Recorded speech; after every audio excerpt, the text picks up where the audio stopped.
Showbiz Central. And yes, you're watching Showbiz Central. Even if you see Luis Manzano in our set.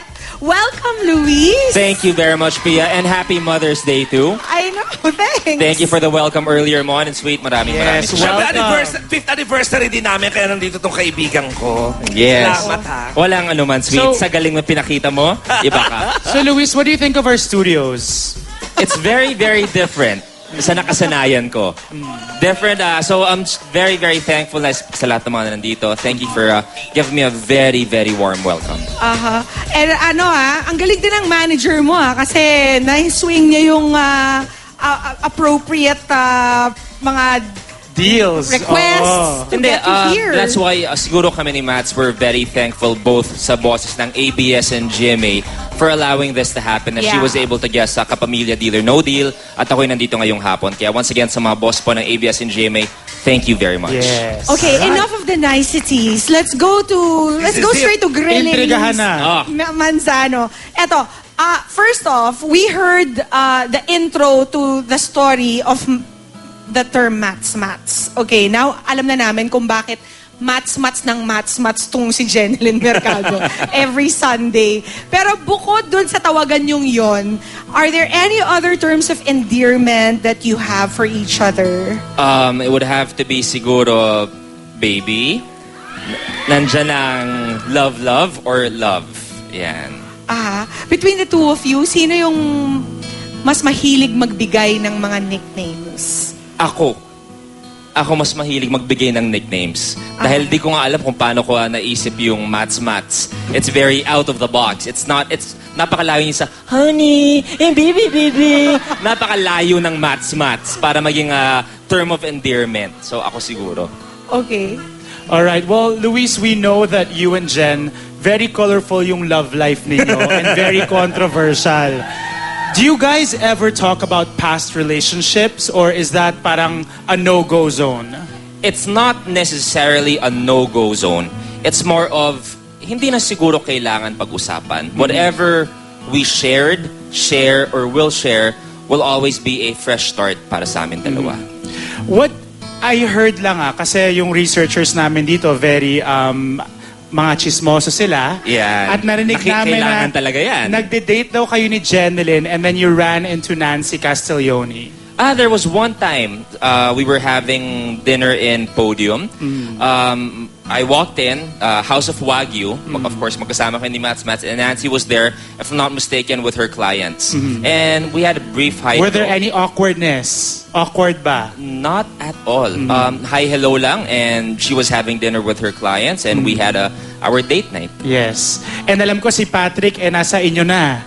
Kumusta naman kayo ni Patrick? Si Pat, nakakatawa ng konti. Nung lumipat ulit sa amin si Pat, they believe na medyo may tension sa amin dalawa. In fact, when I interviewed him sa talk show din namin, they were saying na magkakaharapan na. Where in fact, kami ni Pat, we got to work together sa Kampanerang Cuba. It was my very first acting show. Yeah. So never kami nagka-tension ni Pat, and I highly doubt na magkaka-tension kami ni Pat. So it's all positive vibes? Yes, I believe so. Siyempre, happy birthday muna sa Papa Dennis Trillo ko. Happy birthday. At yun nga, isi-segue ko. Si Dennis Trillo ba, nasalubong mo na? Hindi pa. Medyo malabo nga naman kung magkasalubong kami ni Dennis. Because being from different networks, hindi rin naman ako palalabas. So, yung chances na magka-encounter kami, medyo slim to none. Kayo ni Angel Oxingen, nagkasalubungan na ba kayo? Di ba, dati, kung naaalala ko, pareho kayo ng manager. Tapos, alam ko, close kay ni Angel, alam ba niya na shota mo na tong ex? Shota talaga? Ayaw mong girlfriend o boyfriend man lang? Sweet, ganito yan. Simula nung lumipat si Angel sa kabilang estasyon, hindi na kami ulit nagkita. Okay. So, kay Angel, pag nakikita mo na, sasabi mo naman na shota mo na tong friend niya. Ayaw mong girlfriend man lang? Talaga shota? Alam mo naman ako. Sut-sut na lang. Shota ako to. Hindi, kami rin naman ni Angel, hindi pa kami nagkikita. Although isang stasyon kami. In terms Pero of okay na kayo? Hindi, siguro After your okay kami dahil di pa kami nagkakasalubungan. Pero okay in the sense na she's very, very happy. Hindi pa kami nagkakausap ng harap-harapan or over the phone. So, okay na yun. Tabla pa talaga kayo ni Jenny na si Jenlyn din. Kayo ni Dennis, hindi pa rin kayo nag-uusap, di ba? Hindi kami nag-uusap. Pa. Yun lang. It's a type, yeah. Luis, you mentioned na parang tumatawid kayo ng landas ni Jeneline because you guys belong to different stations. Is that really a difficulty that you belong to Channel 2 and she belongs Or mas to Channel okay. Or Diba? Minsan do you ganun welcome that more? Siguro sa akin, wala naman kaming intensyon na magkasama talaga sa trabaho. Siguro if it's something very, kumbaga episodic, yung parang ganon, yung kapamilya or this, we welcome. Pero siguro, it doesn't matter sa amin dalawa. And siguro sa akin, ang nakikita kong maganda sa relasyon namin na magkaibang istasyon, dahil sa nga nangyayaring ganito, medyo nablur namin ang line ng network wars. Yes. So we're very thankful for that. As it should be, di ba, Yes. Mon? Tama. Yan ang prayers naman natin lahat. Oo. If you and Jen were given a project together, ano sa tingin mo yung perfect project for the two of you? Siguro yung I can't think of a exact movie na pwedeng isipin. Pero siguro magandang storyline is pakipot ako na nililigawan niya. Bakit ganun? Para madali na lang ang acting natin. Ikaw ba ipakipot? Isa May mga na ganon. lang Isa na lang talaga. Parang birthday mo, Luis. Ay, pero gusto ko yon. Sana yung mga producers, maisipan niya because I know from a fact na si Jenny at si Luis, mauhusay na artista. Yes. Maliban sa Mera Porna dahil nga mag-shota. Diba? So sana, sama mo ulit ako sa movie na yan, ha? Hindi, sweet. Pagkatapos ng Moron 5, ibang-iba ka na. And I would like to congratulate you bilang the crying lady. Ano We're very ba? proud of you, sweet. Na-showing pa rin, alam mo ba? Showing Oy, pa rin. congratulations sa inyo, ha? Maraming Mr. salamat. Head. Thank Hindi, ito natanong ko kasi ako di ako nagkakamali. It was 2 weeks ago na may mga ilang showbiz insiders, Luis, na nagsabi sa akin, nag-text ng padedma na pasimple ang ilang matatabilang dila na parang namataan kayo di umano ni Jeneline na nag-i-inquire sa isang simbahan sa Batangas. Yes. Ano ba ito? May nakausap din ako mga kaibigan nating members of the press na di umano'y. Yan. Ako nag-i-inquire na tungkol sa kasal sa Batangas. So ano ba ito? So kahit ako naguluhan kung paano nangyari yon, I have siguro kung sakali kamukha ko yung nag-inquire, napakaswerteng nila lang.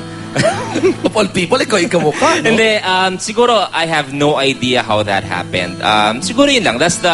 Pag may explanation po, please tell us. Even I want to know. Oy, hashtag Luis Jen is now trending on Twitter. Thank you, mga kapuso. We better make this very last then. Yes. Hanggang last gap na po itong interview na to. much. Thank you.